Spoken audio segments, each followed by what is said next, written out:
اپنی شادی کی بات کرتا بھلا میں اچھا لگوں گا؟ اور پھر ویسے بھی میں تو آخری پیپر کے اگلے ہی دن ملک سے باہر جا رہا ہوں، سارے انتظامات ہو چکے ہیں۔ دوسری طرف فیروز بھی مسئلوں میں گھرا پڑا تھا۔ آئلین پر مایوسی طاری ہونے لگی۔ تو پھر میں کیا کروں؟ مجھے پھپھو کی بات ماننا ہی پڑے گی۔ یہ کہتے اس کی آنکھوں میں آنسو چپکے تھے، جس پر فیروز دکھی ہوتا اس کا ہاتھ پکڑ گیا۔ ایسے تو نہیں کہو، اس سے محبت کرتا تھا، اسے پانا بھی چاہتا تھا، لیکن فی الوقت حالات ان کے حق میں نہیں تھے۔ اس سے پہلے ان میں اور بات ہوتی جب ریحان وہیں چلا آیا اور انہیں سوگوار چہروں سے دیکھتے وہ بھی حیران اور پریشان ہوا۔ کیا ہو گیا؟ تم دونوں کو اتنی دکھی آتما کیوں بنے بیٹھے ہو؟ وہ حیرانی سے سوال کرتا ان کے درمیان بیٹھا تھا۔ وہ دونوں ہی مختصر سا اسے سارا احوال بتا گئے تو اس نے دونوں کی طرف ایک نظر ڈالتے پوچھا تھا، تو پھر کیا سوچا ہے تم دونوں نے؟ ریحان کے سوال پر فیروز نفی میں سر ہلانے لگا کہ اس مسئلے کا کوئی حل نظر نہیں آ رہا۔ جب کچھ دیر بعد فیروز کی آنکھوں میں چمک سی پیدا ہوئی اور اس نے مسکراتی اور امید بھری نظروں سے ریحان کی طرف دیکھا تھا۔ ایک حل ہے میرے پاس، اگر تم دونوں راضی ہو جاؤ تو سب ٹھیک ہو سکتا ہے اور میں بھی بے فکری سے ملک سے باہر جا سکتا ہوں۔ فیروز کی بات پر دونوں نے ناسمجھی سے اس کی طرف دیکھا تھا۔ کیا اور کیسا حل؟ ریحان نے آئلین نے بیک وقت سوال کیا تھا۔ اگر فیروز ایک لمحے کو رکا تھا اور پھر اپنی بات مکمل کرتا وہ انہیں شوق زدہ کر گیا تھا۔ تم دونوں اگر آپس میں کانٹریکٹ میرج کر لو تو بس کچھ سال، جیسے ہی میں سارے معاملات نمٹا لوں تم دونوں الگ ہو جانا اور پھر میں آئلین سے شادی کر لوں گا۔ فیروز نے بڑے سکون سے ان دونوں کو بے سکون کیا تھا۔ کیا؟ بالکل نہیں، پہلے آئلین چیخی اور پھر ریحان۔ فیروز تمہارا دماغ خراب ہو گیا ہے کیا؟ ریحان سخت غصے کا شکار ہونے لگا۔ ہاں میرا دماغ خراب ہو گیا ہے، تم دونوں کا تو بالکل ٹھیک ہے نا؟ تو کوئی حل نکل آئے تو بتا دینا، میں جا رہا ہوں۔ فیروز کا انداز ایسے تھا جیسے ان دونوں پر وہ کوئی احسان کر رہا ہو۔ اس کے اس رویے پر آئلین کا دل دکھی ہوا تھا۔ فیروز کے جانے کے بعد آئلین بھی روتے ہوئے اپنی جگہ سے اٹھی تھی۔ آئلین، ریحان نے اسے روکنا چاہا تھا لیکن وہ اپنے آنسوؤں سے بھرا چہرہ چھپاتی تیز قدم اٹھاتی چلی گئی تھی۔ پیچھے ریحان اکیلا بیٹھا مختلف پہلوؤں پر سوچتا رہ گیا۔ ان کے بعد فیروز نے ریحان اور آئلین کو دوستی کا واسطہ دیتے اور ایموشنل بلیک میل کرتے اس کانٹریکٹ میرج کے لیے منا ہی لیا تھا۔ ریحان نے اپنی دوستی کا بھرم رکھا تو آئلین نے کسی اجنبی سے شادی کرنے اور خاص طور پر اپنی محبت کو حاصل کرنے کے لیے یہ کڑوا گھونٹ بھر لیا تھا۔ فیروز مقررہ تاریخ پر ملک سے باہر جا چکا تھا تو وہیں ریحان نے مکمل طور پر اپنے بابا کا بزنس سنبھالتے انہیں جلد از جلد آئلین کے گھر اپنے رشتے کے لیے بھیجا تھا۔ گھر میں سبھی ریحان اور آئلین کی دوستی کے بارے میں جانتے تھے تو سب کو یہی لگا کہ وہ دونوں ایک دوسرے کو پسند کرتے ہیں۔ ریحان کے گھر والے کافی روشن خیال تھے کہ انہیں ریحان کے خود سے آئلین کو پسند کرنے پر کوئی اعتراض نہیں ہوا تھا، بلکہ سب کو ہی آئلین بہت پسند آئی تھی۔ تو یہ مرحلہ سر ہونے پر ریحان کچھ پرسکون ہوا تھا کہ اب آگے کے تمام مراحل یقیناً آسان ہونے والے تھے، مگر یہ بات آنے والے وقت میں اس کی خام خیالی ثابت ہونے والی تھی۔ آج ریحان اور آئلین کی مہندی کا فنکشن ایک ساتھ رکھا گیا تھا۔ اسٹیج پر ایک ساتھ بیٹھے وہ دونوں ہی ایک دوسرے سے نظریں چرا رہے تھے، جس کی وجہ کہ انہوں نے کبھی یہ سب ایسا سوچا ہی نہیں تھا۔ آئلین کو ہمیشہ ریحان نے فیروز کے ساتھ سوچا تھا، تو وہیں آئلین نے فیروز کے علاوہ اپنی زندگی میں کسی کا تصور نہیں کیا تھا۔ اور دوسری وجہ یہ تھی کہ وہ اپنے پیاروں یعنی اپنے گھر والوں کو اتنا بڑا دھوکہ دے رہے تھے، کیونکہ وہ سب تو اس شادی کو ایک عام شادی کی طرح سمجھتے، دل سے خوش تھے اور اپنے اپنے ارمان پورے کر رہے تھے۔ ریحان، آئلین نے اپنے ساتھ بیٹھی سنجیدہ سے ریحان کو پکارا تو وہ اس کی طرف متوجہ ہوا۔ وہ جب سے آیا تھا سامنے دیکھ رہا تھا، اس نے یہاں آئلین کو دیکھنے کے سوا سب چیزوں کو دیکھا تھا، اور اب اس نے اچانک سے پکارا تو بے اختیار اس کی طرف چہرہ موڑ گیا، اور پھر وہ جلدی اپنی نظر آئلین کے منموہنے چہرے سے ہٹا نہیں سکا تھا کہ وہ اس وقت مہندی کی مناسبت سے گرین اور ملٹی شیڈ لہنگے اور دوپٹے میں انتہا کی خوبصورت لگ رہی تھی۔ اپنی نظروں کی بے لگامی محسوس کرتا ریحان جلدی سے پھر سے اپنے چہرے کا رخ سیدھا کر گیا تھا۔ ریحان، کیا یہ سب ضروری تھا؟ تم اچھے سے اس شادی کی حقیقت کو جانتے ہو تو پھر اتنے دھوم دھڑکے کا فائدہ؟ آج کا یہ سارا فنکشن ریحان کے گھر والوں کی طرف سے ارینج کیا گیا تھا کہ وہ اپنے گھر کا پہلا بیٹا تھا تو اس کی شادی ہرگز سادگی سے کرنے کا ارادہ نہیں رکھتے تھے۔ ریحان نے تو ہر ممکن طریقے سے انہیں زیادہ چونچلوں سے روکا لیکن کوئی بھی اس کی سننے کو تیار ہی نہیں تھا، اور آج یہ مہندی کا کمبائن فنکشن بھی اس کے چھوٹے بھائی اور بہن کی خوشی کی ایک کڑی تھا۔ ہاں بقول تمہارے، بس میں ہی جانتا ہوں کہ شادی ایک کانٹریکٹ کے تحت ہو رہی ہے، میرے گھر والے نہیں، تو کیسے انہیں خوشی ہونے سے روکوں؟ تم ہی بتا دو۔ اندرونی بے سکونی کا شکار ہوتے ریحان کی آواز تھوڑی سختی اختیار کر گئی تھی، جس پر آئلین دکھی ہوتی اب شرمندہ سی اپنا چہرہ جھکا گئی تھی۔ دل میں یہ احساس اجاگر ہونے لگا کہ اسے اب ریحان سے باس پرس کرنے کا کوئی حق نہیں ہے۔ آخر کو وہ یہ سب آئلین اور فیروز کے لیے ہی تو کر رہا تھا، بلکہ انہیں اس کا احسان ماننا چاہیے، پھر اس کے ساتھ اس کی مجبوریوں کو بھی سمجھنا آئلین کا فرض ہے۔ سوری، ریحان کو جیسے ہی خود کی روڈ بیہیویئر کا اندازہ ہوا وہ فوری معافی مانگ گیا۔ کوئی بات نہیں، مجھے بھی سمجھنا چاہیے تھا۔ ہونٹوں پر پھیکی سی مسکراہٹ لیے آئلین بولی تھی جب اسی وقت ان دونوں کے کچھ کزنز اسٹیج پر آئے تھے اور اب مسلسل انہیں چھیڑ رہے تھے کہ آخر کب سے ان کے درمیان کون سی رومانٹک گفتگو چل رہی تھی، جس پر ریحان بے چارگی سے مسکرا دیا کہ اگر ان کی باتوں کے بارے میں کسی کو پتہ چل جائے تو ایسی رومانٹک گفتگو پر سب اش اش کر اٹھے۔ مہندی سے اگلے دن ریحان تمام رسم و رواج کو پورا کرتے آئلین کے نام کے ساتھ اپنا نام جوڑے اسے اپنے گھر پوری شان کے ساتھ بیاہلایا تھا، اور اب رات کے 10 بجے سب انہیں لاؤنج میں بٹھائے ارد گرد سے گھیرے بیٹھے تھے۔ یہاں ریحان کی والدہ کلثوم بیگم چھوٹی چھوٹی رسمیں کر رہی تھی جن کو وہ دونوں مجبوری کے تحت نبھا رہے تھے، جب اسی وقت ریحان کی بہن مشل نے ریحان سے کہا تھا کہ وہ آئلین کی مہندی لگے ہاتھوں میں اپنا نام تلاش کرے۔ اس کی اس پھلجھڑی پر سبھی ہنس دیے تھے اور اشتیاق سے ریحان کی طرف دیکھنے لگے تھے جس نے آئلین کے ہاتھوں کی طرف اپنا ہاتھ نہیں بڑھایا تھا، اور نہ ہی آئلین نے یہ زحمت کی تھی بلکہ وہ تو اپنی گود میں رکھے پاؤچ پر گرفت مضبوط کر گئی تھی۔ ریحان نے بغور اس کی اس حرکت کو دیکھتے لب بھینچے تھے، پھر یہ خیال بھی اس کے دماغ میں جاگا کہ بھلا وہ کیوں اس کا نام اپنی ہتھیلی پر لکھوائے گی، وہ کوئی اس کی پسند تھوڑی تھی، وہ تو یہ شادی عام شادیوں جیسی بھی نہیں تھی۔ متوقع شرمندگی سے بچنے کے لیے ریحان نے فی الوقت کوئی بہانہ گڑھنا چاہا۔ جب مشل نے مسکراتے چہرے کے ساتھ جلدی سے خود ہی آئلین کی ہاں ریحان کے سامنے کر دیے تھے، وہ اس لیے پرجوش ہو رہی تھی کہ اس نے کل رات خود پاس بیٹھ کر اپنے بھائی کا نام آئلین کی مہندی میں لکھوایا تھا، اور اس بات سے آئلین بالکل بے خبر تھی کیونکہ وہ اس وقت تھکاوٹ سے محسوس کرتے ٹیک لگائے بیٹھی نیند میں چلی گئی تھی۔ دوسری طرف ایک دم سے مہندی سے سجے ہاتھوں پر نظر پڑتے ریحان ساکت سا ہوا تھا۔ وہ جب بغیر کوئی حرکت کیے اور بولے آئلین کے ہاتھوں کو دیکھتا چلا گیا تو ہر طرف شور مچا تھا کہ کچھ کزنز باقاعدہ سیٹیاں بجاتے اس کی مبہوت کو توڑ گئے تھے۔ وہ اپنی اس حرکت پر شدید سا ہو کر رہ گیا تھا، اور پھر سب کو پوری طرح اپنی طرف متوجہ دیکھ کر وہ ہمت کرتا آئلین کے دوسرے ہاتھوں کو اپنے ہاتھوں کا سہارا دیتے دھڑکتے دل کے ساتھ ان پر ذرا سا جھکتے اپنا نام تلاش کرنے لگا، جبکہ دل تو آئلین کا بھی زور زور سے دھڑکنے لگا تھا۔ ایسی صورتحال کا تو اس نے کبھی تصور بھی نہیں کیا تھا۔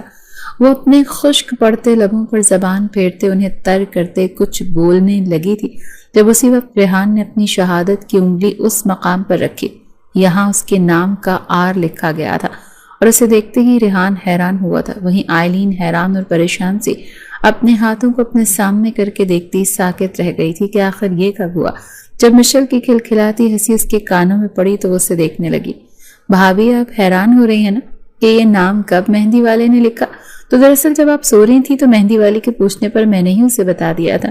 مشل نے اپنی کارستانی خوش ہو کر بتائی تھی، جس پر ریحان تو مسکراتے سر جھٹک گیا، جبکہ آئلین نے لب بھینچتے اپنے ہاتھوں کی مٹھیاں سختی سے بند کی تھی۔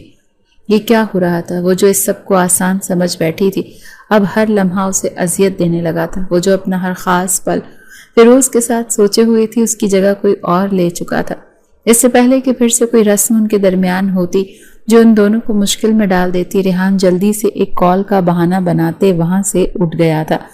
ریحان کے پاس سے اٹھنے پر آئلین نے سکون بھری سانس لی تھی کیونکہ وہ دونوں سب کے تنگ کرنے پر ایک دوسرے کے بہت نزدیک بیٹھے ہوئے تھے، جس پر آئلین کو اپنا پہلو سلگتا ہوا محسوس ہو رہا تھا۔ کیا یار بھائی، اب نہ جانے کب آئیں؟ میں نے انہیں کہنا تھا کہ وہ بھابھی کو اٹھا کر اپنے کمرے میں لے کر جائیں۔ ریحان کے جانے پر مشل منہ بسوڑتے ہوئے بولی تو اس کے الفاظ پر آئلین کا چہرہ قدرتی طور پر سرخ پڑتا چلا گیا، اور اس نے شکر کیا تھا کہ ریحان اٹھ کر چلا گیا اور اب اسے اس کے واپس آنے سے پہلے کسی طرح کمرے میں پہنچنا تھا۔ اس لیے وہ واش روم جانے کا بہانہ بناتی مشل کو خود کمرے میں لے جانے کا اشارہ کر گئی تو وہ آگے بڑھتے اس کا بھاری لہنگا سنبھالتی اسے ریحان کے کمرے کی طرف لے کر بڑھی تھی۔ کمرے کو حسب روایت شادی کی مناسبت سے بہت ہی رومانوی سے سجایا گیا تھا۔ چاروں طرف نگاہ دوڑاتے آئلین کے چلتے قدم بھاری ہوئے تھے، دل سے بے ساختہ آہ نکلی تھی۔ فیروز، یہ تم مجھے کس مشکل میں ڈال گئے؟ آئلین دل ہی دل میں اس سے مخاطب ہوئی تھی۔ مشل کے جانے کے بعد وہ کمرے میں اکیلی ہوئی تو بیڈ پر گرنے کے سے انداز میں بیٹھتی بے اختیار رو دی تھی کہ خود پر باندھا سب ٹوٹا تھا۔ کچھ دیر رو لینے کے بعد دل پر بنا بوجھ ہلکا ہوا تو وہ تیزی سے ہاتھ چلاتی اپنا بناؤ سنگھار مٹانے لگی۔ وہ کسی صورت ریحان کے سامنے اس حالت میں نہیں رہ سکتی تھی، اسی لیے اس کے کمرے میں آنے سے پہلے ہی وہ آرام دہ حالت میں آنا چاہتے تھے۔ اچھے سے فریش ہوتے آئلین واش روم سے نکلی تو ابھی تک ریحان کمرے میں نہیں آیا تھا، شاید وہ بھی آج اپنے ہی کمرے میں آنے سے کترا رہا تھا۔ ریحان کمرے میں آیا تو آئلین بیڈ سے ایک تکیہ اٹھاتے صوفے پر رکھ رہی تھی، کیونکہ وہ وہیں سونے کا ارادہ رکھتی تھی۔ ریحان دروازے سے تھوڑا آگے آتا، کچھ دیر خاموشی سے کھڑا رہا تو آئلین اس کی طرف دیکھتی عام سے انداز میں بولی، ریحان تم بیڈ پر سو جاؤ، میں ادھر صوفے پر آرام سے سو جاؤں گی۔ وہ شاید دونوں کے درمیان بنے رشتے کے بنا پر پیدا ہوئے تکلف کو ختم کرتے اسی لب و لہجے میں لوٹنا چاہتی تھی جو اس شادی سے پہلے یونیورسٹی کے دنوں میں ان کے درمیان تھا، جبکہ اس کی بات پر ریحان بس سر ہلاتے خود بھی فریش ہونے کے لیے واش روم کی سمت چلا گیا تھا کہ اس وقت اس کا چہرہ سپاٹ سا تھا۔ وہ جو آئلین کو ہمیشہ اپنی ایک اچھی دوست سمجھتا آیا تھا، اب رشتہ بدلتے ہی اس کے جذبات بھی بدلتے چلے گئے تھے اور وہ ان پر بند باندھنے کی کوشش میں تھا، اور کہیں وہ دل ہی دل میں شرمندہ بھی تھا۔ آئلین اور فیروز کے سامنے ان دونوں نے اس پر بھروسہ کیا تھا اور وہ شروعات میں ہی اپنے وعدے سے پلٹنے لگا تھا۔ وہ واش روم میں بند خود پر لعنت ملامت کرتے اپنے دل کو ڈپٹتے۔ کافی دیر بعد باہر آئے تو آئلین صوفے پر لیٹتی، اپنے سوٹ کے ساتھ کہیں دوپٹہ خود پر لیے شاید سو چکی تھی۔ کمرے میں اندھیرا کرتے ریحان بھی بیڈ پر اپنی جگہ پر جا کر لیٹا تھا، لیکن جب آج کروٹ پر کروٹ بدلنے پر بھی نیند نہیں آئی تو تھک ہار کر اپنی آنکھیں کھولتا کمرے میں موجود ہلکی سی روشنی میں آئلین کو دیکھنے لگا تھا، جس کا چہرہ اس کے سامنے تھا۔ وہ چہرے پر معصومیت سجائی گہری نیند میں تھی، اور پھر ریحان بھی اسے دیکھتے دیکھتے آنکھیں بند کرتے سو گیا۔ ولیمے کے بعد ان کی معمول کی زندگی شروع ہو گئی تھی، جس میں آئلین کو گھر میں ایک بہو اور ایک بیوی کی ذمہ داریوں کو نبھانا تھا، اور اس نے خندہ پیشانی سے اپنی بدلتی زندگی کو قبول کیا تھا۔ شاید وہ سمجھوتے کی راہ پر چل پڑی تھی، یا بس فیروز کے آنے کی امید میں اسے یہ ڈرامہ کرنا ہی تھا، تو وہ خود کو مضبوط بناتے یہ وقت خوبصورت طریقے سے گزارنا چاہتی تھی۔ ریحان آفس سے آتے تھکا تھکا سا وہیں لاؤنج کے صوفے پر سر ٹکاتے آنکھیں موند گیا تھا۔ اب اسے کام کی تھکاوٹ سے زیادہ اندرونی خلفشار تھکانے لگے تھے۔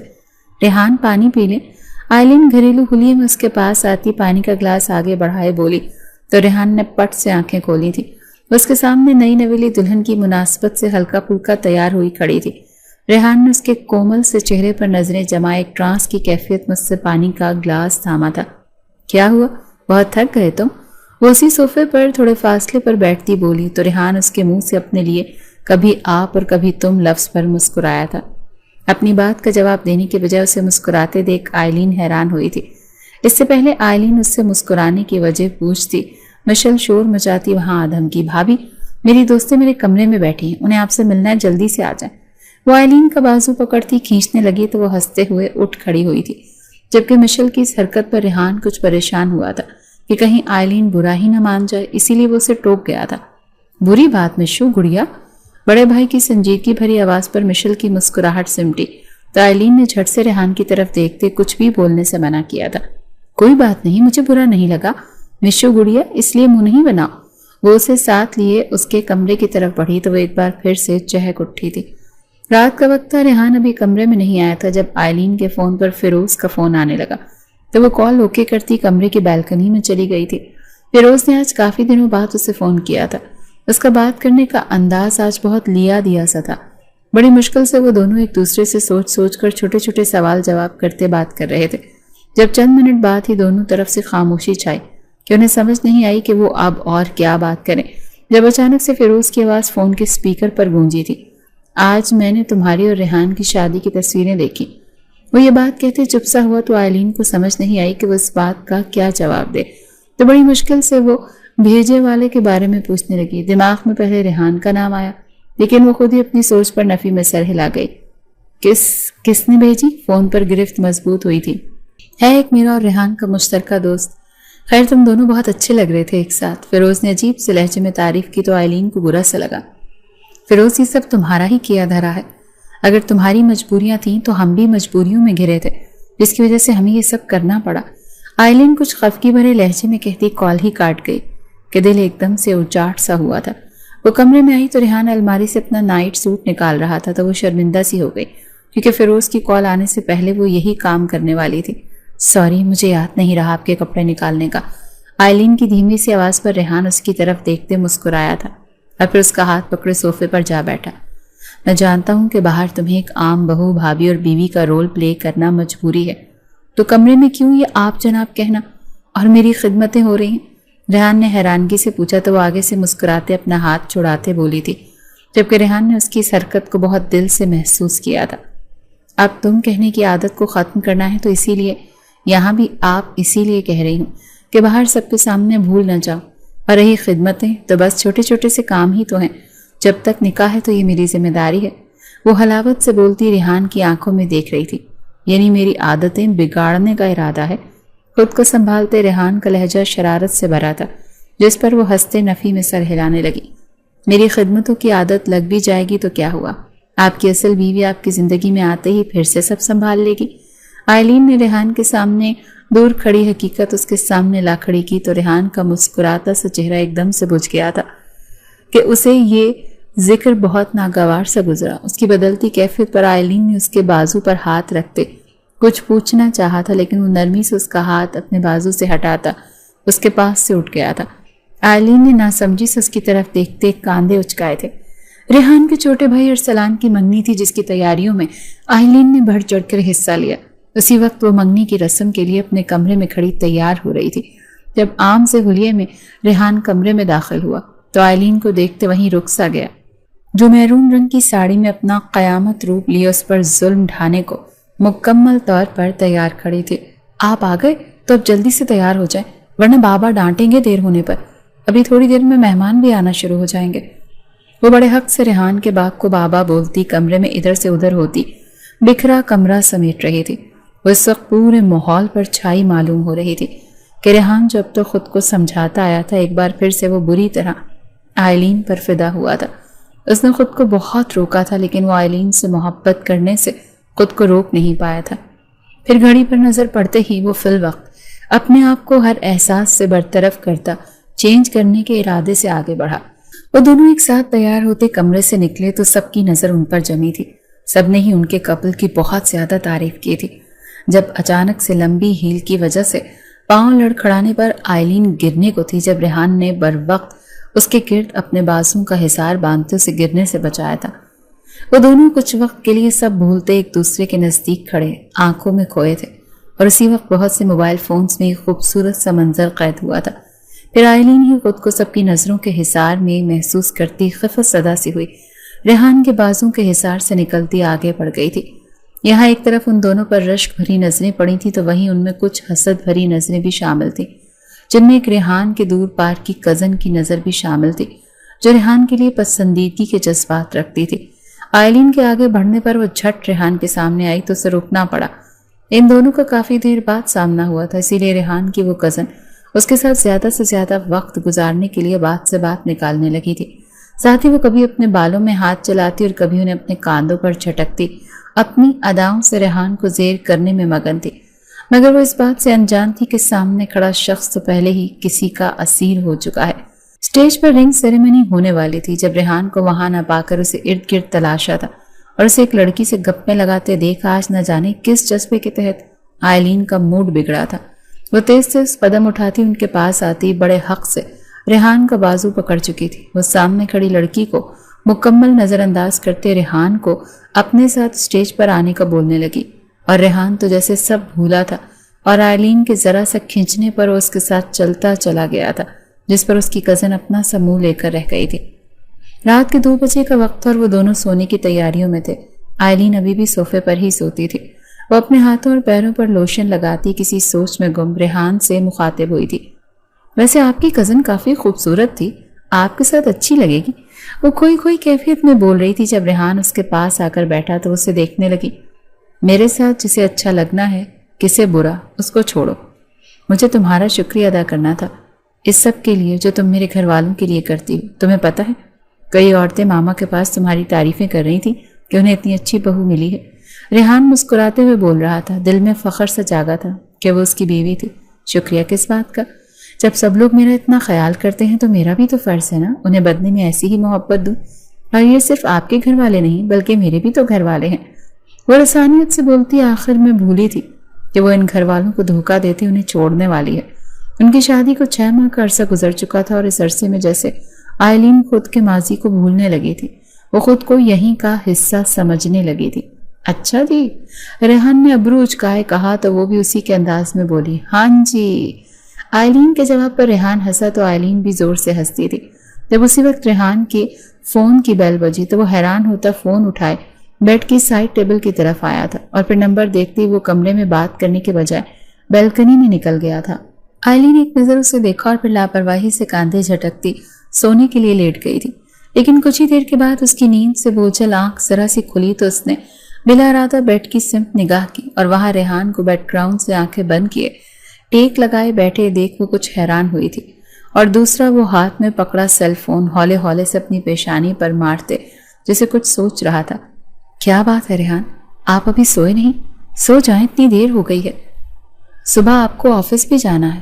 ایک کیئرنگ بیوی کی طرح بولتی وہ اس کی نیند کے لیے فکر مند ہوئی تھی۔ ریحان نے چونکتے اس کی طرف دیکھا جو پھر سے آنکھیں بند کرنے کی تیاریوں میں تھی۔ ہاں سو رہا ہوں۔ وہ گہری سانس بھرتا فون کو اس سائڈ پر رکھے سونے کے لیے لیٹ گیا۔ آئلین نے اس کا فون کال سننا اور اب پریشان نظر آنے کا سبب جاننا چاہا تھا، لیکن نیند کا غلبہ ہونے کی وجہ سے وہ صبح پر چھوڑ گئی تھی۔ لیکن صبح ہونے پر وہ سب بھول بھال گئی تھی۔ ریحان آفس جا چکا تھا اور کمرے کی صفائی کرتی باہر جانے والی تھی جب اس کا سیل فون بجنے لگا۔ یہاں اس نے پرائیویٹ نمبر دیکھا تو سیل فون کو اٹھانے کے لیے بڑھتے ہاتھ پیچھے ہی رک گئے تھے۔ کال کرنے والا فیروز تھا جو اس سے بات تو کئی دنوں بات کرتا تھا، لیکن اس کا لہجہ کھردرا سا ہونے لگا تھا، اور اس کے ساتھ اس کی ریحان اور آئلین کے رشتے کو لے کر زو معنی باتیں، اس کا آئلین کو کھوجنا کہ ان کے درمیان کیا چل رہا ہے، ایک کمرے میں رہتے ہوئے ایک دوسرے سے کتنے فاصلے پر رہتے ہیں جیسی باتیں کرنا آئلین کو افسوس میں مبتلا کرنے لگے تھا۔ اسے اچھی طرح سے سمجھ آنے لگی تھی کہ فیروز اس پر اور ریحان پر شک کرنے لگا ہے۔ وہ ان دونوں کو نکاح پر فورس کرنے والا بھی خود تھا اور اب خود ہی انہیں ایک ساتھ سوچتے گندی سوچ رکھنے لگا تھا۔ اس کی ایسی باتوں سے آئلین چڑھنے لگی تھی۔ وہ اسے بار بار صفائیاں نہیں دے سکتی تھی، اسی لیے آج اس سے بات کرنے کے بجائے وہ فون کو اس طرح بجتا چھوڑ کر کمرے ہی سے چلی گئی۔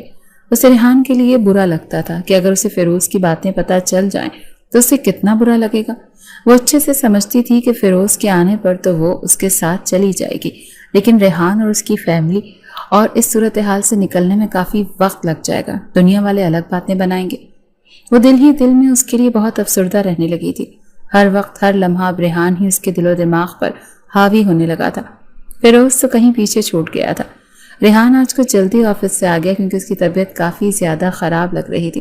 آئلین اسے دوا وغیرہ دیتی کمرے سے چلی گئی تو وہ بھی کچھ دیر کے لیے سو گیا، لیکن اس کے بعد اس کی آنکھ رات 10 بجے سر میں ہوتے شدید درد کی وجہ سے کھلی تو وہ کرراہ بڑھتے اپنا سر ادھر سے ادھر پٹکنے لگا۔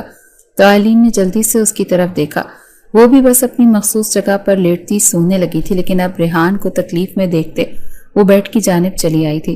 ریحان، اس نے کھڑے کھڑے ہی ذرا سا ریحان کی طرف جھکتے اپنا ہاتھ بڑھاتے اس کا بخار چیک کرنا چاہا۔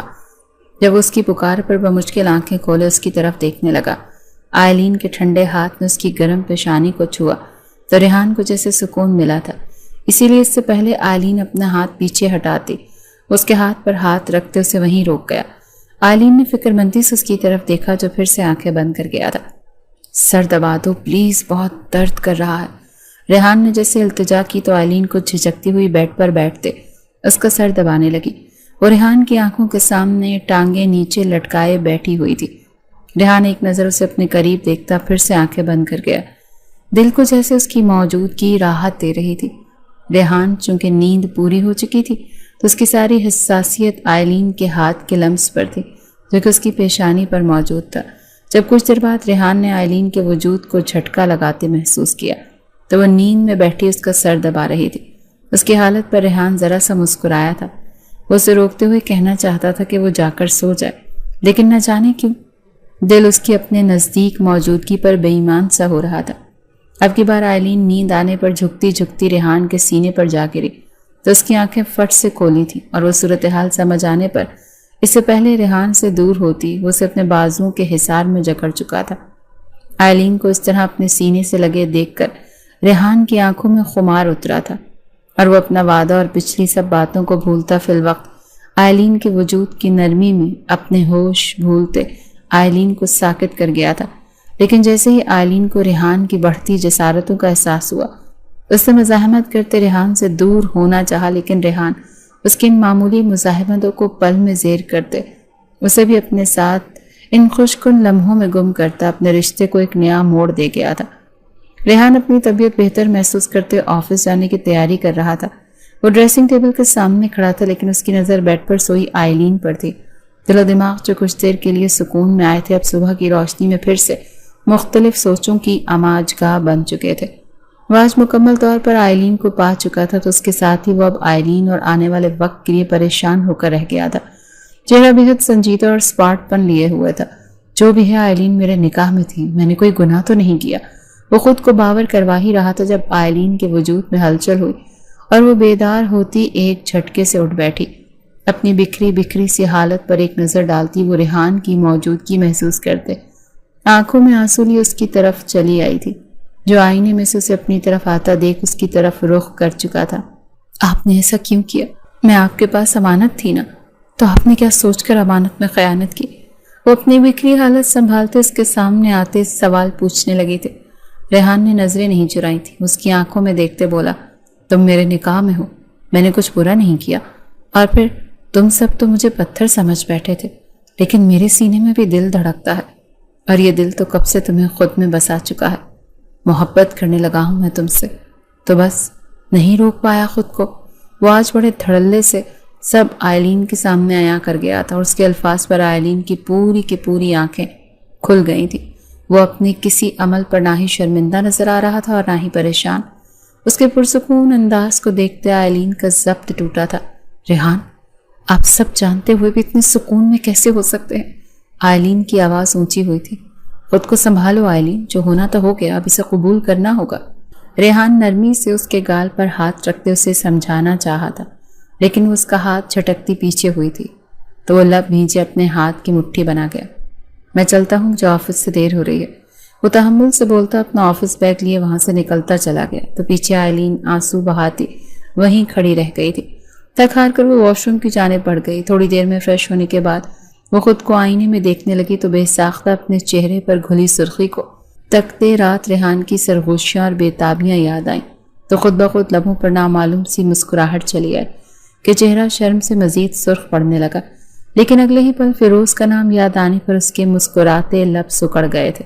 تب وہ خود کے دل کو ٹٹولنے لگی تھی کہ آیا اسے ریحان کا قریب آنا برا لگا، یا پھر صرف فیروز کے سامنے بے وفا کہلائے جانے کا ڈر ہے۔ اور پھر جو بات اس کے دماغ میں سمائی، اس پر وہ خود سے ہی نظریں چرا کر رہ گئی۔ اپنے دل و دماغ میں بڑھتی عجیب سی تکرار پر وہ گھبراتے جلدی سے کمرے سے نکلتی چلی گئی۔ اس کے بعد سے ان دونوں میں تکلف کی ایک دیوار سی بن گئی تھی۔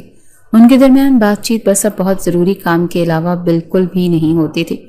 ریحان گھر آ کر اکثر فون کال اور اپنے بزنس کے کاموں میں مصروف رہنے لگا، لیکن آئلین نے غور کیا تھا کہ اسے اپنے ارد گرد دیکھتے ہی وہ فون پر بات کرتے کرتے چپ ہو جایا کرتا تھا۔ اس کے اس عمل پر آئلین جلنے کوڑنے لگی تھی، اور وہ یہ سوچنے پر مجبور ہوئی تھی کہ لازماً ریحان کال پر اپنی کزن سے باتیں کرتا ہے، کیونکہ ان کالز کا سلسلہ ریحان کے بھائی کی منگنی کی رات سے تو شروع ہوا تھا۔ وہ ریحان سے بدگمان سی ہونے لگی تھی۔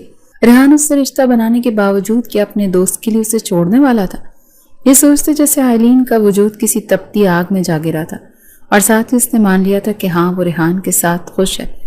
اب اسے فیروز کی چاہ نہیں رہی، اور اگر ریحان فیروز کے آنے پر اسے چھوڑ بھی دیتا، لیکن وہ اب کبھی فیروز کو اپنی زندگی میں شامل نہ کر پاتی، کہ ایک عورت کے لیے یہ سب بہت مشکل ہوتا ہے۔ اور پھر اس پر فیروز کی ذہنیت پچھلے کچھ عرصے میں کھل چکی تھی، تو وہ لازمی اسے حاصل کرنے کے بعد ٹارچر کرتا، مگر اپنی ان خود ساختہ سوچوں میں خود کے دل کو جلاتی آئلین نے ریحان سے کوئی باس پرس کرنے کے بجائے چپ اختیار کر لی کہ وہ خود کو اس کے سامنے بے مول نہیں کرنا چاہتی تھی۔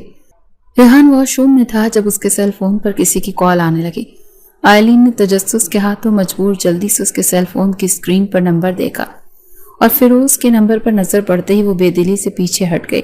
اس نے کال اٹھانے کی زحمت نہیں کی، اور وہ تھا کہ متواتر کال پر کال کیے جا رہا تھا۔ کافی دن سے فیروز نے اسے کال نہیں کی تھی، جس سے اسے کوئی خاص فرق نہیں پڑا تھا۔ واش روم سے نکلتے ریحان جلدی سے فون کی جانب بڑھا۔ کال اوکے کرتے اس نے ایک نظر خود کو مصروف ظاہر کرتے آئلین پر ڈالی تھی، جبکہ آئلین نے اچنبے سے ریحان کو فون لیے بیلکنی میں جاتے دیکھا۔ آخر ایسی کیا بات تھی جو اس کے سامنے نہیں ہو سکتی تھی؟ آئلین کو خود بدھ سی لگی، تو وہ بے چینی کا شکار ہوتی ادھر سے ادھر چکر کاٹنے لگی۔ پھر ریحان کی بات کرنے کا بڑھتا دورانیہ دیکھتے آئلین کے قدم بے ساختہ بیلکنی کی جانب اڑ گئے۔ یہاں اس کے کانوں میں ریحان کے منہ سے نکلنے والے الفاظ پڑے تو وہ ساکت سے وہیں کھڑی رہ گئی۔ اچھا یار، تم پریشان نہیں ہو، میری طرف سے بے فکر رہو، مجھے تم اپنے ساتھ پاؤ گے۔ رہی آئلین کی بات تو اس سے سلسلے میں بات کرنا پڑے گی، لیکن وہ بھی سمجھ جائے گی۔ آئلین کا دل رکنے سے لگا تھا کہ وہ بات کو اپنے سمجھ کے مطابق سمجھتی، اس سے یہی آخذ کر پائی کہ ریحان اس سے بہت جلد الگ ہونے کی بات کرنے والا ہے۔ اپنے پیچھے کسی کی موجودگی محسوس کرتے ریحان پلٹا تو آئلین کا سفید پڑتا چہرہ دیکھ کر وہ کچھ پریشان سا ہوا تھا۔ آئلین، ریحان نے اسے پکارا تو وہ تیزی سے کمرے میں واپس آتی الماری کی طرف بڑھی تھی۔ جب ریحان فیروز سے بعد میں بات کرنے کا کہتا جلدی سے کمرے میں آیا تو آئلین کو بیگ میں اپنے کپڑے پیک کرتا دیکھ کر وہ حیران سا رہ گیا تھا۔ آئلین، کیا ہوا یار؟ کیا بات بری لگی تمہیں؟ ریحان جلدی سے اس کی راہ میں حائل ہوتا تو اس کی آنکھوں میں آنسو دیکھتے ہوئے قراری میں گرا تھا۔ کچھ دن تک آپ مجھے ویسے ہی چھوڑنے والے ہیں؟ تو سوچا کہ خود ہی چلی جاؤں۔ وہ رنجیدگی سے بولتی ایک سائڈ سے آگے بڑھنے والی تھی جب ریحان اس کی کلائی پکڑتے اسے پھر سے اپنے سامنے لے آیا۔ اس کے چہرے پر اس وقت بڑی دل فریب سی مسکراہٹ کھلی تھی کہ کہیں نہ کہیں وہ آئلین کے دل کا حال جان گیا تھا۔ تم سے کس نے کہا کہ میں تمہیں چھوڑنے والا ہوں یا چھوڑ سکتا ہوں؟ ریحان کی بات پر آئلین نے اس کی طرف دیکھا تو اسے مسکراتے دیکھ وہ الجھن کا شکار ہوئی تھی۔ ریحان اس کا ہاتھ پکڑے اپنے ساتھ بیڈ پر بٹھا گیا۔ تم بھی مجھے چھوڑنا نہیں چاہتی نا؟ اس کے ہاتھوں کو سہلاتے ریحان نے استفسار کیا تو وہ کچھ دیر خاموشی کے بعد بس اس کی آنکھوں میں دیکھتی دیکھتی اس بات میں سر ہلا گئی۔ لیکن ریحان، وہ فیروز، وہ خدشات سے بھری آواز میں بولی تھی کہ وہ ڈرتی تھی کہ فیروز کا دل دکھاتے ریحان کے ساتھ کسی نئی زندگی کا آغاز کر سکتی تھی، اسی لیے بس کچھ فکر مند سی تھی فیروز کے لیے۔ وہ ان دونوں کو برا بھلا کہتا تو وہ کبھی مطمئن نہیں رہ سکتے تھے۔ جب ریحان نے اس کی بات کا جواب دینے کے بجائے فون پر فیروز کی ویڈیو کال کرنے لگا تو اس نے سوالیہ نگاہوں سے ریحان کو دیکھا تو اسے اسکرین کی طرف دیکھنے کا اشارہ کر گیا۔ یہاں کال اوکے ہوتے ہی سامنے فیروز کی حشاش بشاش سا چہرہ نظر آیا، لیکن فیروز آئلین کو دیکھتے ہی کچھ گڑبڑا سا گیا۔ فیروز، تم نے کہا تھا کہ تمہیں آئلین سے بات کرنی ہے تو کر لو، ابھی آمنے سامنے بات ہو جائے تو اچھا ہے، پھر یہ اپنے مائکے جانے کی تیاریوں میں ہے۔ ریحان نے دونوں طرف کی خاموشی کو توڑا۔ ہاں، وہ مجھے آئلین سے معافی مانگنی تھی۔ وہ اپنی بات سے آئلین کو کچھ حیران کر گیا کہ معافی تو آئلین اس سے مانگنے والی تھی تو پھر وہ کیوں؟ جب فیروز نے کسی لڑکی کو اپنے پاس بلاتے اپنے ساتھ بٹھایا تو آئلین جیسے معاملہ سمجھنے کی کوشش کرنے لگی۔ آئلین، یہ میری بیوی ہے کیتھرائن، بہت جلد یہ اسلام قبول کرنے والی ہے۔ مجھے یہاں آ کر کیتھی سے پیپر میرج کرنی پڑی تھی کہ یہاں رہنے کے لیے یہ ضروری تھا، لیکن اب ہم دونوں اس پیپر میرج کو نبھانا چاہتے ہیں کیونکہ ہم دونوں ایک دوسرے کو پسند کرنے لگے ہیں۔ فیروز نظریں جھکائے بولا تو جیسے آئلین کے سر سے کوئی بڑا بوجھ ہٹا تھا۔ کوئی بات نہیں فیروز، کیونکہ میں نے بھی ہمیشہ ریحان کے ساتھ زندگی گزارنے کا فیصلہ کر لیا ہے۔ تم بھی اپنے دل میں کسی قسم کا گلٹ نہیں رکھو۔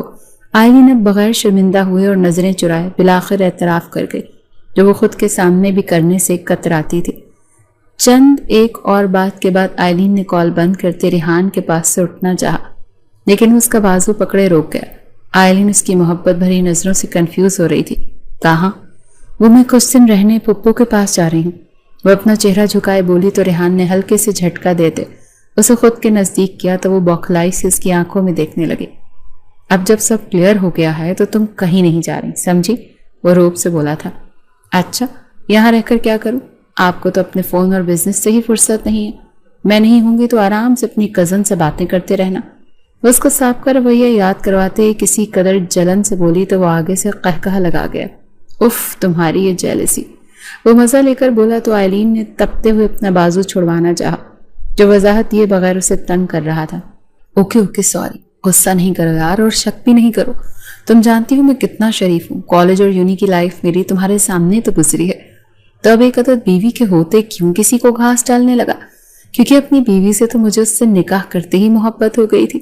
اس کی غلط فہمی دور کرتا اپنی محبت کا بھی اظہار کر گیا تھا، اور وہ لمبی لمبی فون کالز، اور یہ وہی محبت جس کا پہلے بھی ایک بار اظہار کرتے مجھ سے منہ موڑ گئے تھے۔ آئلین کی اب بھی تسلی نہیں ہوئی تھی۔ ان کالز پر اس انسان سے بات کرتا تھا جو ہمیں ملانے کا سبب بنا، یعنی فیروز۔ وہ اپنے مسائل میں الجھا ہوا تھا تو مجھ سے شیئر کرنے کے لیے کال کر لیا کرتا تھا۔ اور ہاں، پہلے کے لیے سوری، کیونکہ میں تم پر اپنا حق تو جتا چکا تھا، لیکن دل میں ڈر تھا کہ کہیں تم ابھی بھی فیروز کو تو پسند نہیں کرتی، اسی لیے تمہیں اور خود کو وقت دینے کے لیے کچھ دن خاموشی اختیار کی تھی۔ وہ ہر ایک بات کو آئلین کے سامنے رکھتا، دھیمے سے بولتا، اتنا پیارا لگ رہا تھا کہ وہ اسے بے دھیانی میں دیکھتی ہی جا رہی تھی۔ لیکن جب خود پر ریحان کی پرشوق نظروں کا احساس ہوا تو وہ چھٹپٹاتے اس سے دور ہونے لگی، لیکن اب ریحان کے حصار سے فرار ناممکن تھا۔ آئلین کو بھی اس حصار سے رہائی نہیں چاہیے تھی، اسی لیے اپنی پوری دلی آمادگی کے ساتھ اس کے کاندھے سے سر ٹکائے سکون سے آنکھیں موند گئی تھی۔